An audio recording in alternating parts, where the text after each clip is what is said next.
El 19 d'octubre de 2010 es publicava el decret que declarava Collserola com a parc natural i reconeixia les reserves parcials de la Font Groga i de la Rierada Can Balasc. Amb aquest pas, Collserola s'integrava en el conjunt d'espais naturals de protecció especial de Catalunya, territoris amb un alt grau de protecció. Però la protecció de la serra ve de lluny. Ja el 1987 s'aprovava el Pla Especial d'Ordenació i Protecció del Medi Natural. El 1992, Collserola s'incorporava al Pla d'Espais d'Interès Natural.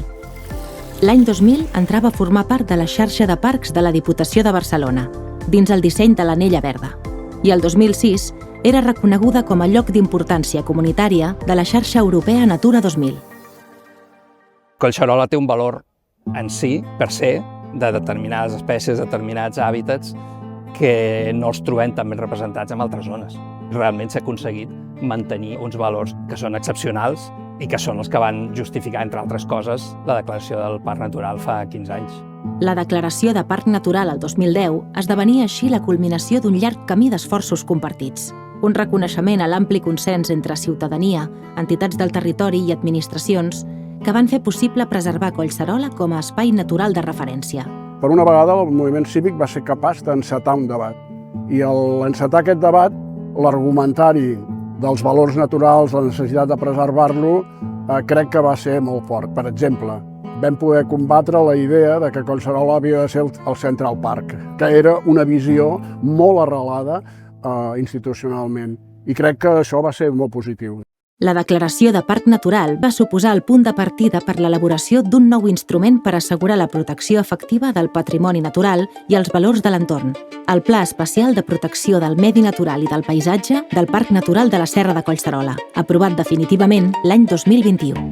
Alhora, va significar la confirmació del Consorci del Parc Natural de la Serra de Collserola com a ens responsable del govern i la gestió de l'espai protegit, format per l'Àrea Metropolitana de Barcelona, la Diputació de Barcelona, la Generalitat de Catalunya i els 9 ajuntaments i una entitat municipal descentralitzada que comparteixen l'espai protegit.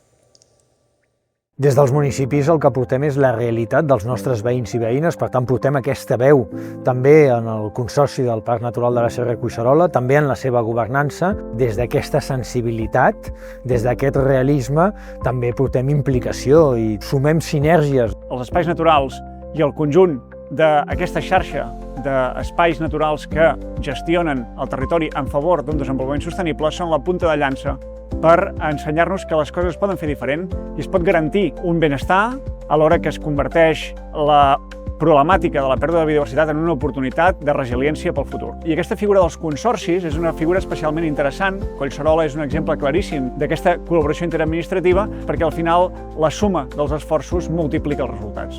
Els parcs naturals engloben la diversitat completa dels reptes que enfrontem en canvi global, reptes socials, reptes de governança, de millor presa de decisions, reptes de planificació, reptes de gestió forestal, de com en la Mediterrània i en un àmbit on està patint ja els efectes del canvi climàtic podem millorar la gestió forestal. Durant aquests últims 15 anys han passat moltes coses, entre altres que estem immersos en un canvi climàtic, més aviat en un canvi global i, per tant, hem de posar aquells mecanismes que ens permetin una gestió adaptativa, que sigui flexible.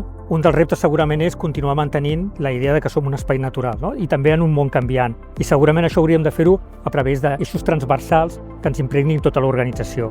Un segurament és el de l'educació ambiental, un eix en el que el parc té molta experiència aquests últims 30 anys i que hi hem de continuar treballant. L'altre seria el de la no només conservació, sinó la recuperació, la dinamització dels ecosistemes, i el tercer segurament és això, no? El canvi climàtic i com ens adaptem, ja no mitiguem, que també, sinó com fem polítiques d'adaptació en aquest canvi climàtic. Tenim clar quina és la missió actual del parc, que és preservar els valors intrínsecs d'aquest territori, i com ens projectem d'aquí a 15 anys a través d'instruments de governança, de gestió, de ser referent de com gestionar un espai natural en un territori metropolità.